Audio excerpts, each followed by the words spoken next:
to social networks, people from all walks of life have managed to gather millions of followers. What they say and what they do is tweeted, shared and uploaded 24/7, gaining worldwide reach. But long before the internet existed, there were people who changed and influenced individuals, the masses, science, government, and even the course of humanity.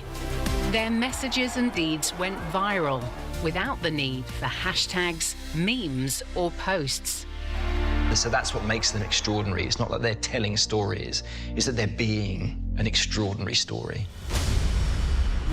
But what was it about these people and their lives, work and achievements that they, without the social platforms we take for granted today, become history's ultimate influencers? I have a dream.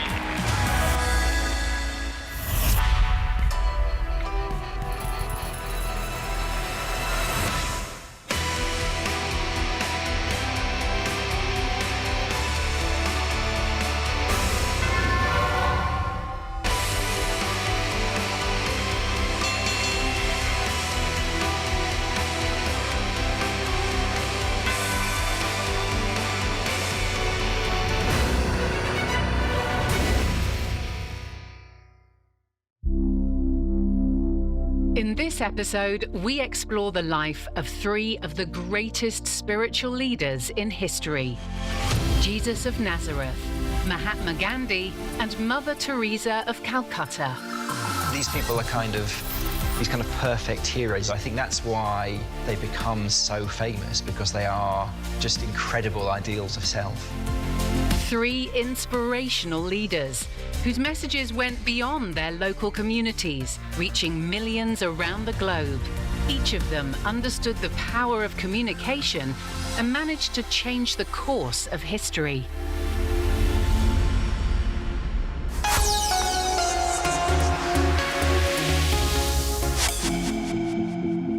He's the most famous person in the history of mankind. His teachings are the basis of the world's largest religions and have influenced the way of life of billions for more than 2,000 years. Thousands of books, paintings, sculptures, and films have been made inspired by the story of Jesus of Nazareth.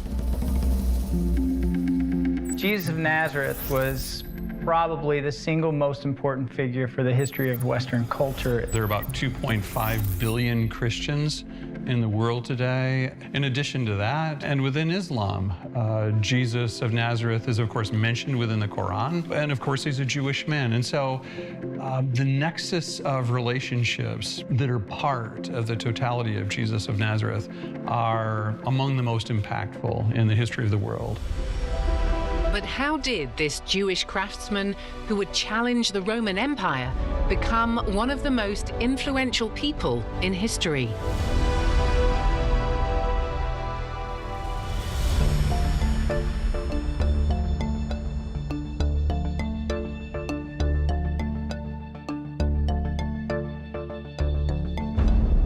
He was born at the time of Emperor Caesar Augustus in Judea, now part of the southern region of Israel and some of the West Bank. Judea was a kingdom that had been subjugated by the Romans 63 years before Jesus was born, and where most Jews rejected the rule of empire. We do know that he was from the city of Nazareth in the Galilee. His father, according to the texts of the Gospels, was Joseph. His mother was Mary. James, Joseph, Simon, and Judas are his brothers. In that same text, we have reference to the fact that he had sisters. We don't know the number of his sisters, and we don't know the names. We know that Joseph was a carpenter, and it seems that Jesus himself was a carpenter. Beyond the references in the Gospels, almost nothing is known about Jesus of Nazareth before around the age of 30, when he met an apocalyptic preacher who changed his life forever. John the Baptist, a real influencer of his time. He predicted the divine deliverance of the Jews from the Romans, and his influence is such that, even today, there are still followers of his teachings, the Mandeans. It's believed that Jesus may have been one of John's most fervent followers, since he decided to get baptized by him in the waters of the Jordan River. John the Baptist's influence on Jesus seems to be pretty profound. Most of the Gospels put the baptism by John the Baptist at the front end of Jesus' kind of public activities or public ministry. Jesus' baptism sparked a real sense of spirituality in him, and one could say a calling. So it would not be long before he began his own path of preaching on the shores of the Sea of Galilee, where he went through numerous villages talking about a kingdom completely opposed to the Roman Empire, one in which justice, peace, abundance, and equality would rule. The kingdom of God. He talked about things that were part of the human condition, great things that people can and should do.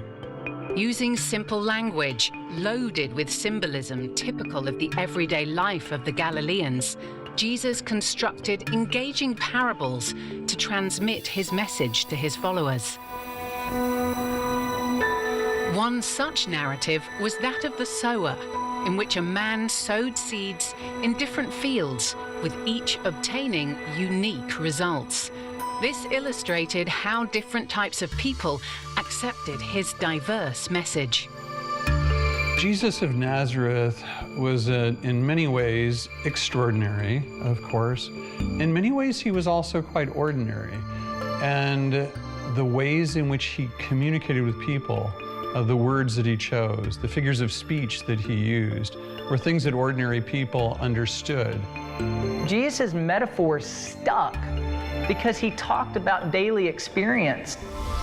Jesus could communicate to the masses effectively, and from a small group of followers, his popularity grew quickly through word of mouth. His criticisms of the rich and powerful and his blessings to the poor and marginalized drew the attention of a crowd that, attracted by his anti-Roman discourse, followed him throughout the region.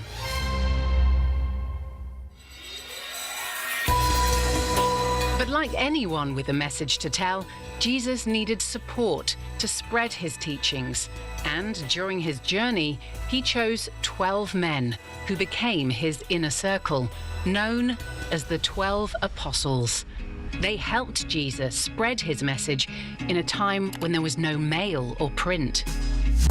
In today's interconnected world, coupled with the great communication skills of Jesus, surely the apostles would have numbered far more than 12, achieving a planetary reach at breakneck speed. Nowadays, those who have a spiritual message can communicate with millions of people at the drop of a post.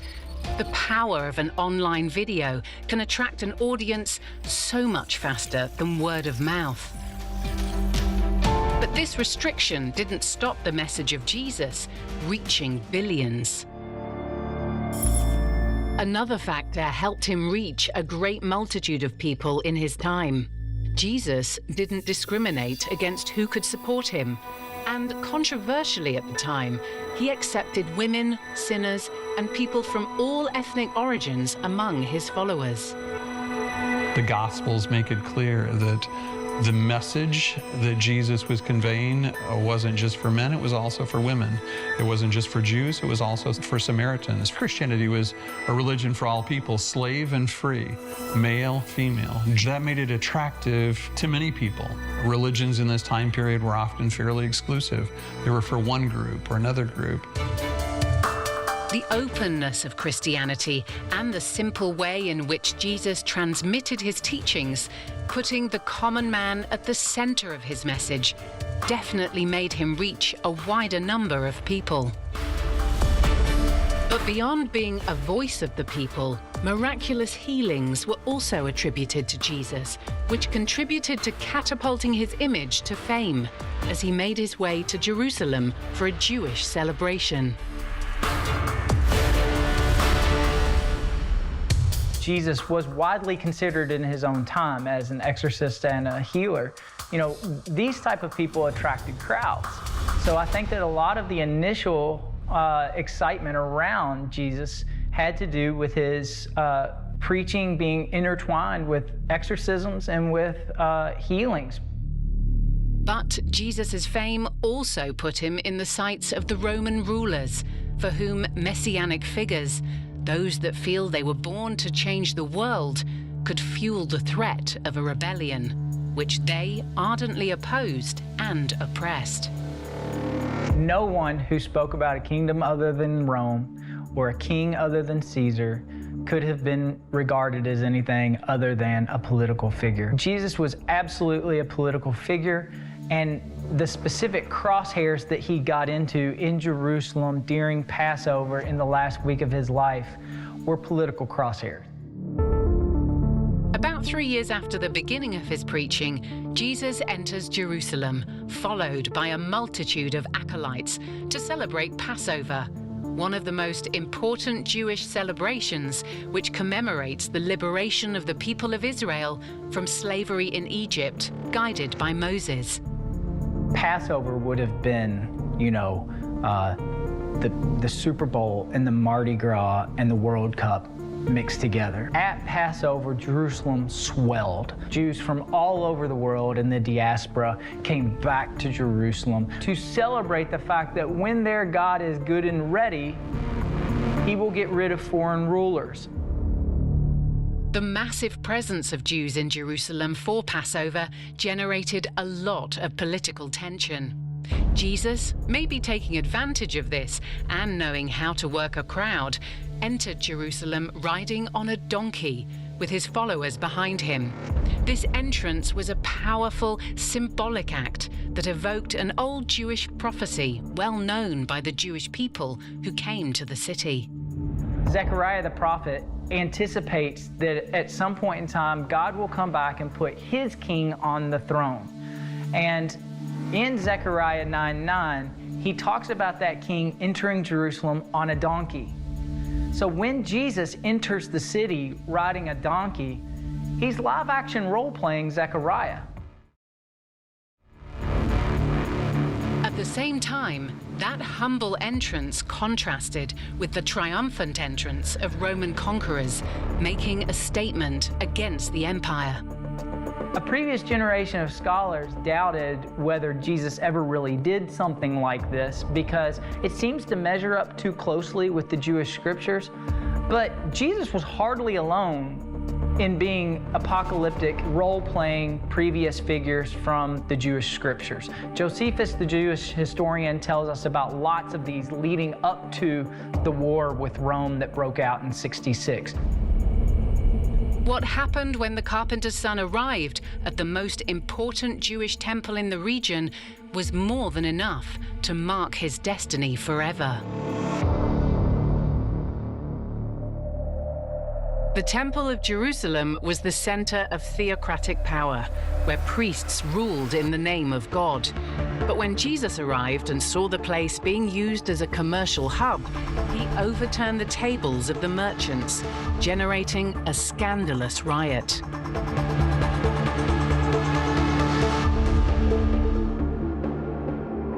The disturbance at the temple caused the Roman authorities to see in Jesus a dangerous mass agitator who should be executed immediately.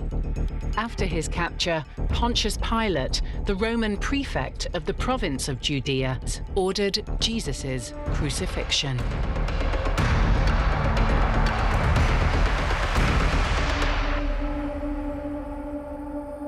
Jesus was crucified as a political threat, as an insurrectionist. Pilate crucified Jesus, and he put over his head the statement that this is the King of the Jews. Pilate didn't believe that. What he is doing is sending a message. This is what Rome does with the King of the Jews. Anybody else want to claim to be King of the Jews?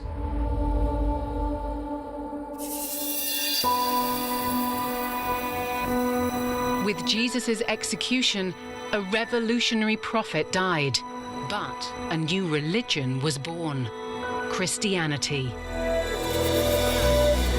The influence influence of his message continued to live and grow after his death and expanded throughout the Roman Empire, even though Christianity was prohibited.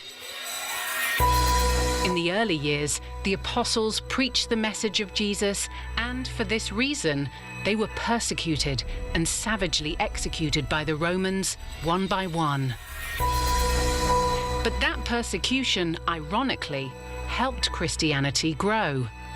When that persecution occurs, it drives people from what was the center of Christianity in the city of Jerusalem to various parts. That caused the spread of earliest Christianity. It's persecution initially that precipitates the spread.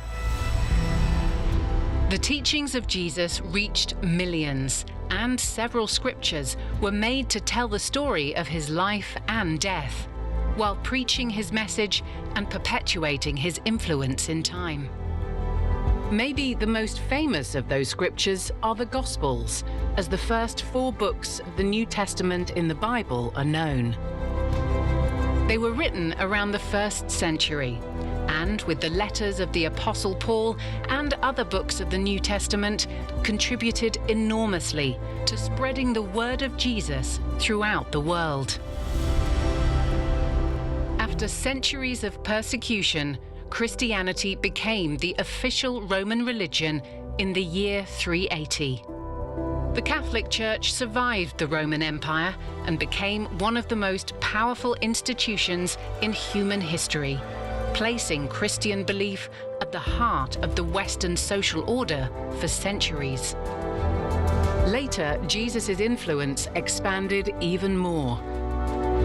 Thousands of different denominations of Christianity in the world today follow his teachings, immortalizing the carpenter's son who died on the cross and making the Bible the most read book in history. Much has been said and written about Jesus, and to this day, one of the first celebrities in the history of mankind continues to inspire people around the world. Celebrity culture has a kind of religious experience attached to it. Celebrities don't simply die in the public mind. This is very like the idea of everlasting life in Christian faith. Why has this feeling for celebrities fed off the religious tradition? It's because human beings want something bigger than themselves. And the way in which that was originally catered for was Christ and God.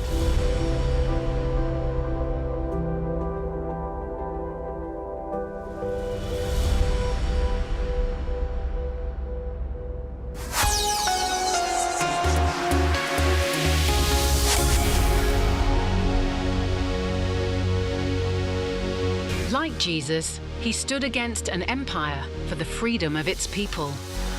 His non-violent protests initiated the independence of India, but his real goal was even greater, a profound renewal of the human being. He is primarily a figure of spiritual power, which is to turn the subject or the inside out of the individual to make change happen. His name, Mahatma Gandhi. Gandhi was very deeply religious. He wasn't trying to seek to convert people, but he didn't think that it was possible to separate religion from politics. How did this tiny, frail man become the father of modern India and synonymous with peace throughout the world? Gandhi became popular and influential because he was a social movement leader. He had a vision for a free and independent India, and over the course of his life built up movements so that Indian people could rise up against the British colonial rulers. Mohandas Karamchand Gandhi was born in the princely state of Porbandar in 1869, a decade after the establishment of the British Raj, the colonial system through which the British Crown ruled India for 89 years. Gandhi was born into a family that belonged to a merchant caste, Banya, as it's known, but both his father and grandfather had served as prime minister to a petty Indian state, Porbandar, and then later on Rajkot. So they didn't exactly perform the functions of their caste, which was trading. Due to his father's position as Prime Minister, Gandhi had access to privileges of the English lifestyle that were not accessible for most Indians. But what influenced his character most in those early years was the deep religious devotion of his mother. The Gandhi family were Orthodox Hindus of the Vaishnava persuasion. That means they worship the Lord Vishnu and his incarnations. But Gandhi's mother comes from a slightly different group. So Gandhi's mother was a Pranami, and that's a very interesting sect or group of people. They bring together, in a syncretic manner, Hindu and Muslim customs and practices. Gandhi takes this syncretic model with him, and he claims that it was from his mother that he really learned the art of nonviolence. But Gandhi's journey of activism didn't begin in India. After studying law in London and trying his luck practicing it in India with little success, Gandhi moved to South Africa in 1893 and worked as a legal counsel for an Indian trading company in the British colony of Natal.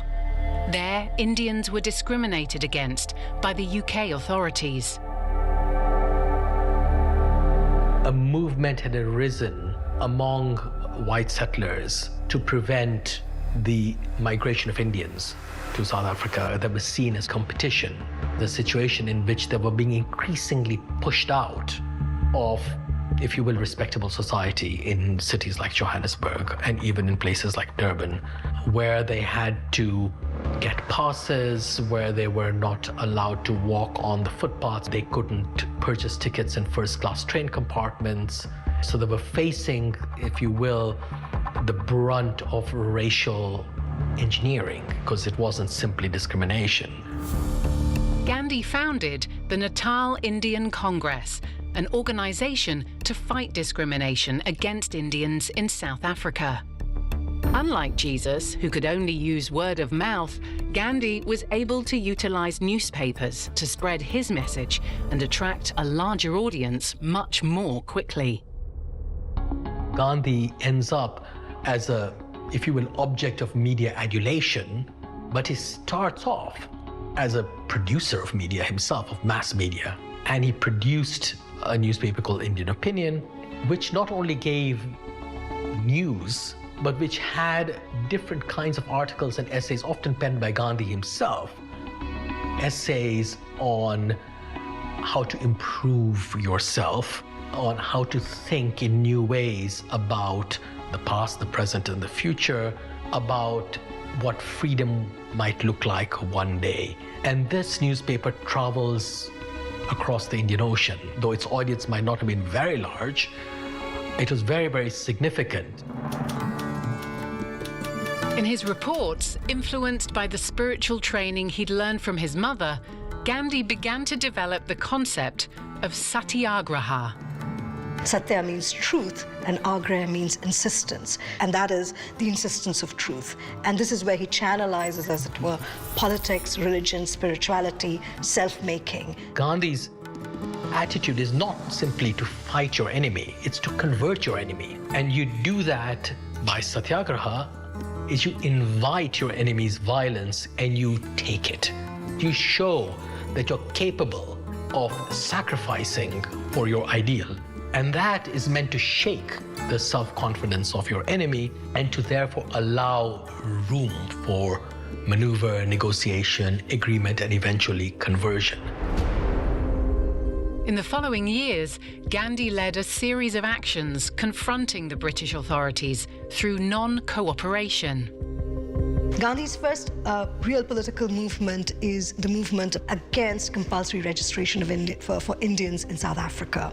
And that happens in the public squares of the city. It was incredibly powerful to then burn passports, registration documents, because it's negating the power of the state. It is negating the power of the rules which are seeking your compliance in your, as it were, disempowerment.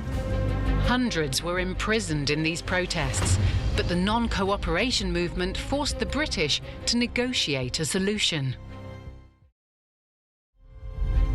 Gandhi believed that a non-violent system could not be sustained unless society accepted the monastic ideal of self-denial and set an example himself, adopting a simple communitarian and spiritual life on the outskirts of Johannesburg, eating simple food and taking long fasts as a way of both introspection and political protest.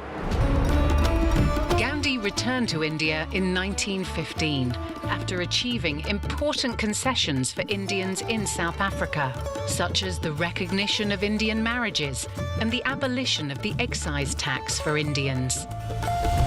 Today, social networks have given people the chance to spread their message across a number of platforms, on the whole without censorship, as freedom of speech is a given in many nations.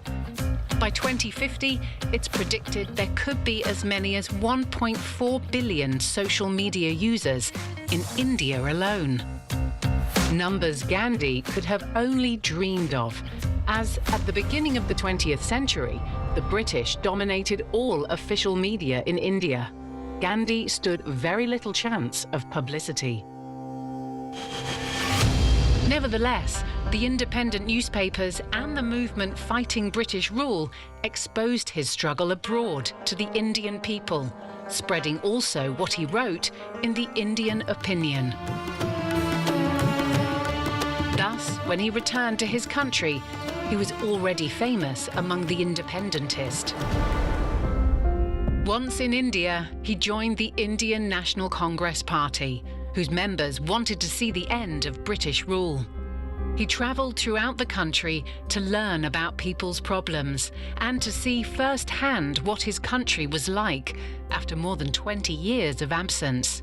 Gandhi returns to India, and he is really welcomed as a big political figure.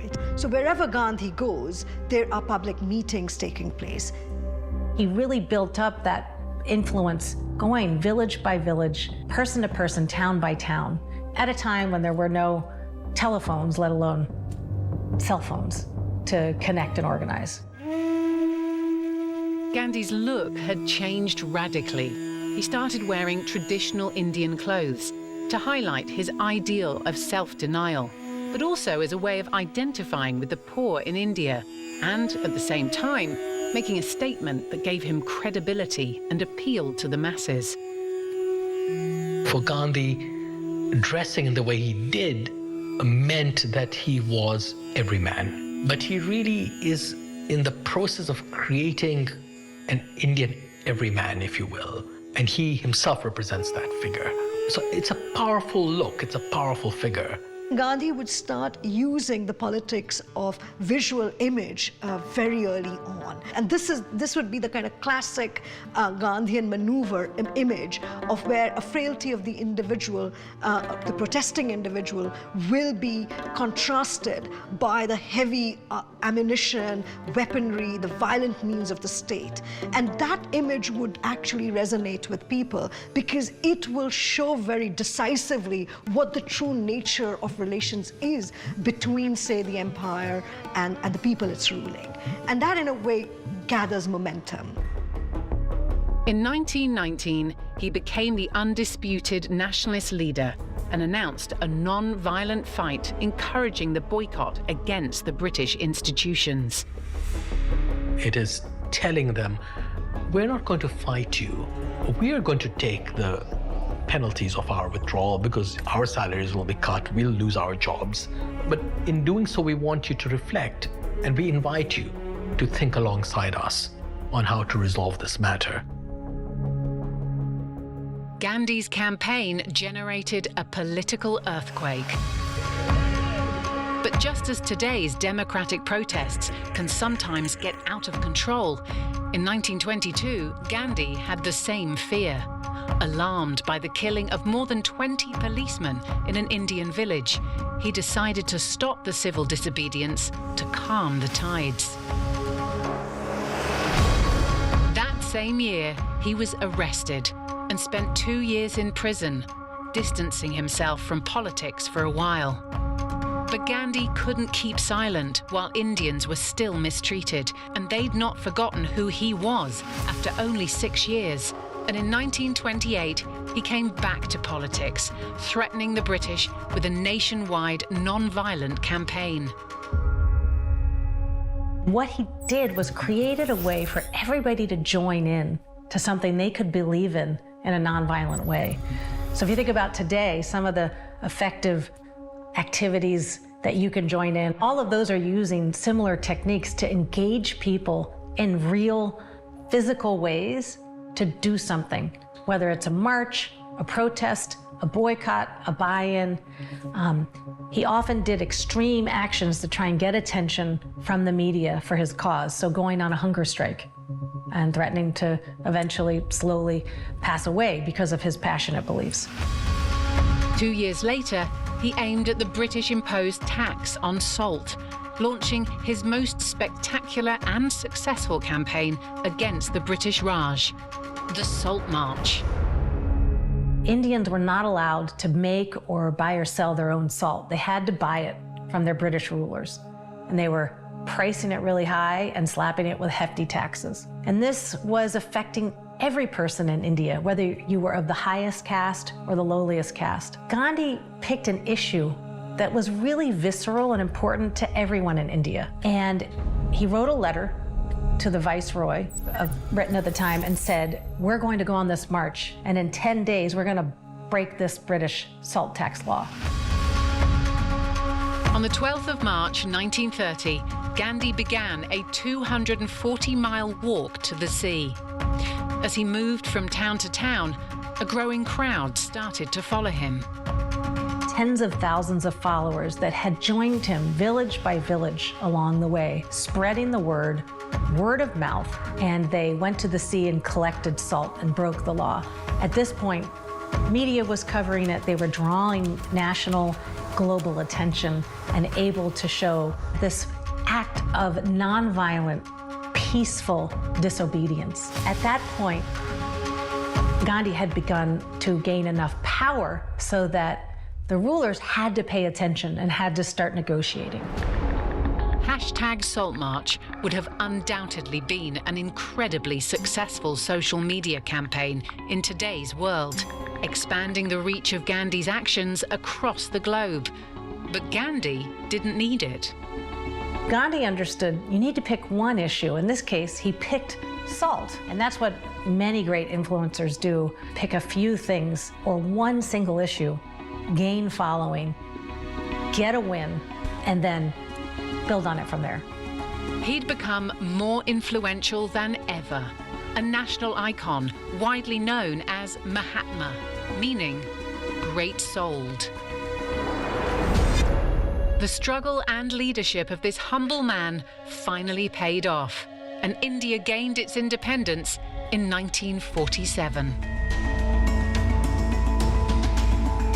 But part of the deal was to split the nation in two to satisfy the two main religions of India, Hindus and Muslims.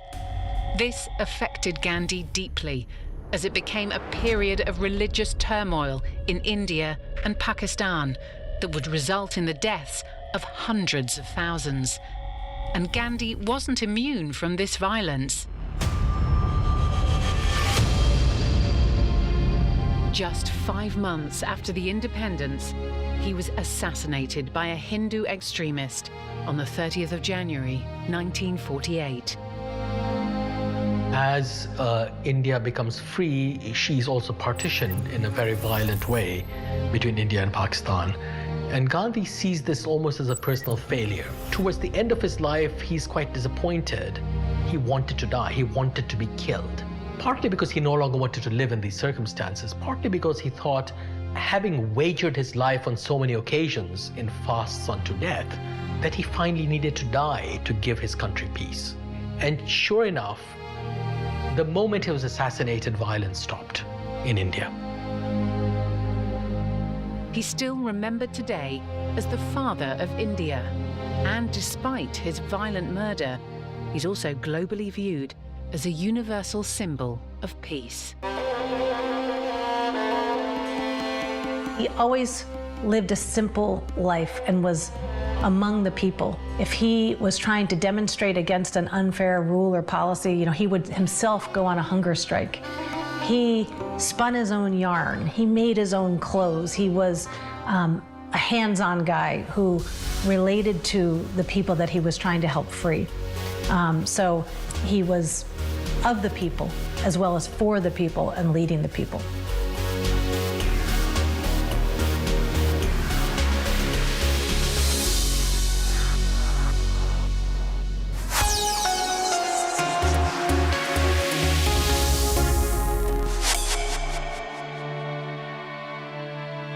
She went to Gandhi's country to spread the message of Jesus and gained international fame for her charity work in the poorest neighborhoods of Calcutta, earning the Nobel Peace Prize for it.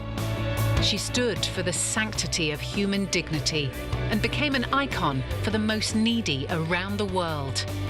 Mother Teresa of Calcutta.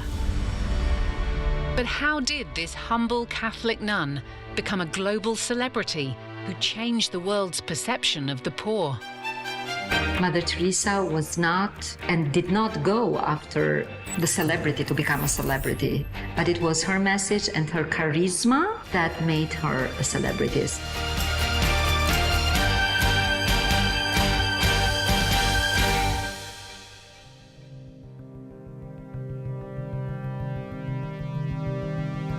Her real name was Agnes Gonja Boyajiu. She was born in 1910 in Skopje, now capital of North Macedonia, which at the time was dominated by the Ottoman Empire, but had long belonged to Albania. Her parents are ethnic Albanians. Her father was a very successful entrepreneur and very active in the Skopje city council. Her mother did not work for as long as her husband was alive. Skopje was inhabited by different ethnic and religious groups, clashing over the rise of nationalism that ended with the Ottoman rule of the Balkans. This confrontation would scar young Agnes at the age of 9, when her father was poisoned due to his political beliefs. His death left the family with serious financial problems, and her mother had to find work. Agnes turned to other means of support. And it was at that time that she attached herself as never before to the figure of Jesus, who became a spiritual sibling. 3 years later, when even her maternal grandmother died, at the age of 12, she expressed for the first time her intention to become a nun. Fascinated by the stories of Yugoslav missionaries in Bengal, told by the priest of the church where Agnes attended during her adolescence, she left home at 18 years old in 1928, determined to go to India. To join the Roman Catholic Order of the Sisters of Our Lady of Loreto, the first stop of the young and naive Agnes was Ireland. She went there wrongly believing that the charism of that order was to serve the poor. Little did she know that the Loreto order in Calcutta was actually focusing on the education of the rich daughters of the people of Calcutta and members of the aristocracy. Agnes became a novice in 1929 and 2 years later took her first vows. To welcome her new life in Christ, she took the name Teresa after Sainte Thérèse of Lisieux, a French nun of the Carmelite order.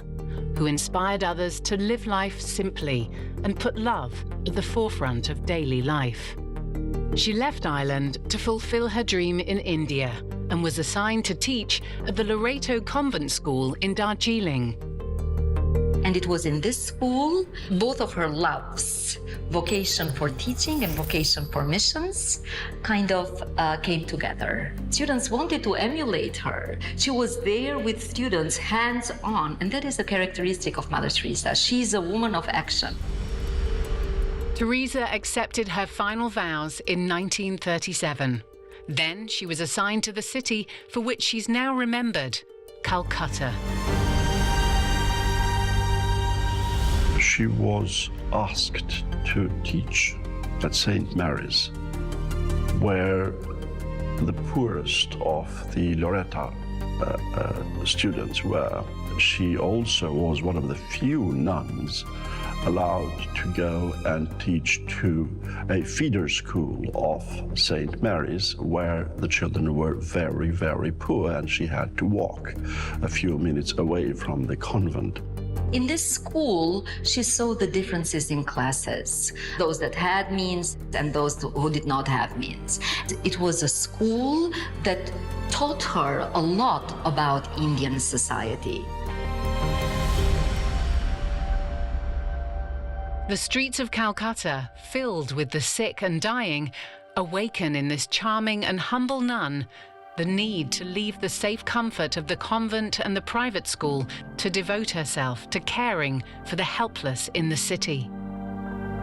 She understood the pulse of India, I can say it. And Mother, of course, was going to vote for the poor, giving them a chance. After almost 2 decades at St. Mary's High School, Mother Teresa moved into the slums and left the black habit of the Sisters of Loreto, changing it for a simple white sari with blue trim, the colour associated with purity. Sari means strip of cloth, and it's the traditional dress of Indian women. It's also how the poorest dress in India, and for Mother Teresa, that was symbolic. She lived a poor life, like every poor in India. That's why she understood them very well. She was in her shoes. Later, she was trained as a nurse and asked the Calcutta authorities for a shelter. They'd seen how much nuns would help those in need, and because of it, gave her an abandoned place near the sacred temple of Kali. There, she founded the Order of the Missionaries of Charity in 1948. Her earliest followers came from the Loreto convent, that is, her former students. They were convinced that this teacher, this nun, apparently was more than just a teacher. They decided to leave their comfortable life and follow Mother Teresa. So she must have been quite extraordinary, charismatic teacher with her followers. In 1950, the Missionaries of Charity were recognized by Pope Pius XII.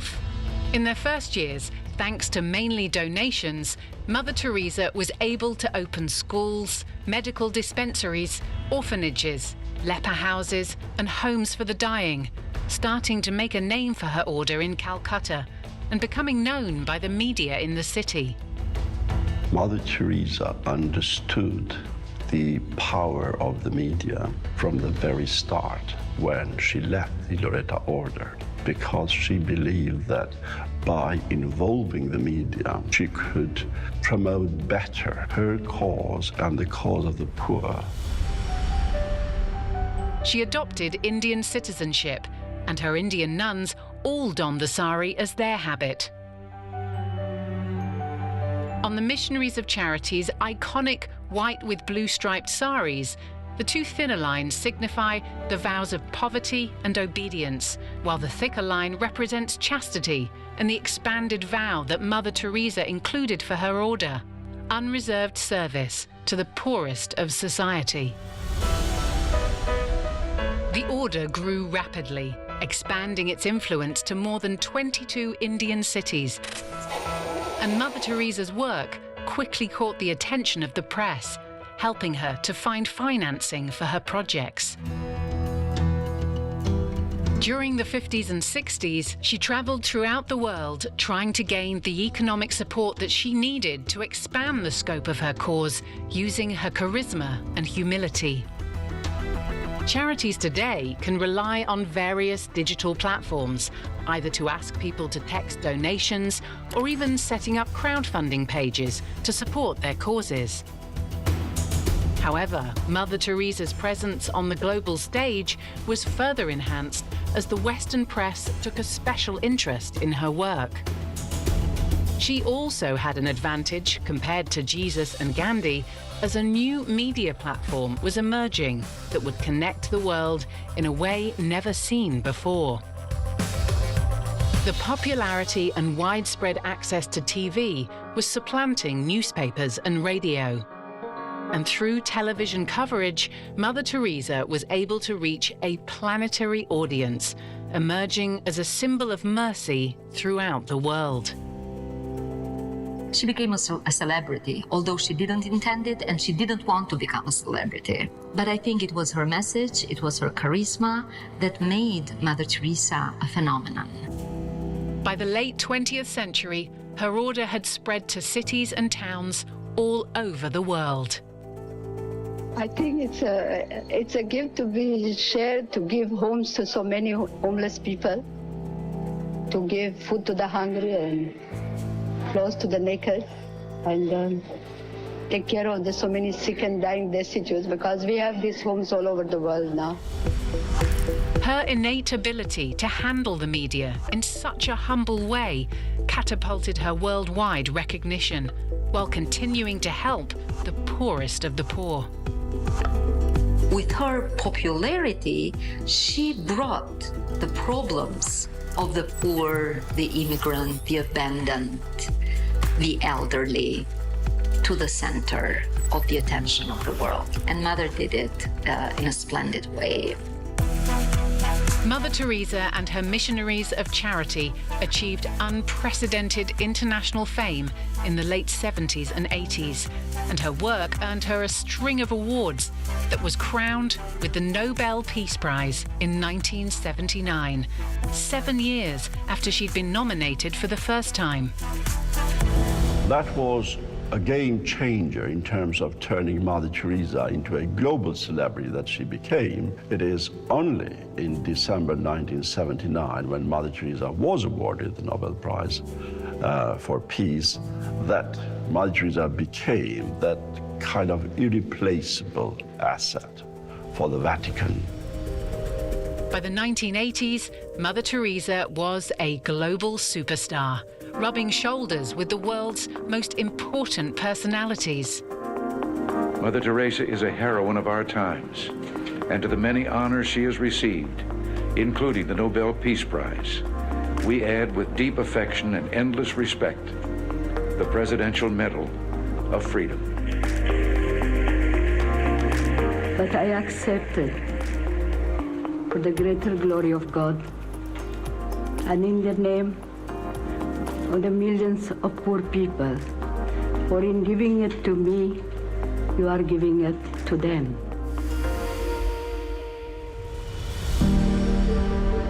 She died in 1997 in Calcutta at 87 years old and received an Indian state funeral with the presence of personalities from all over the globe, with an attendance of more than 10,000 people. This humble woman welcomed everyone, and her fight to make the plight of the poor visible made her revered around the planet. She was canonized by Pope Francis in 2016, less than 20 years after her passing. By the first decade of the millennium, her missionaries of charity number more than 5,000 sisters worldwide, operating 600 missions, schools, and shelters in 120 countries. Even when you come to the realization that Mother Teresa was doing things that normal people don't do, you still hold her up as a beacon of what's possible. And it's that image of what's possible in a better world that I think people gravitate to.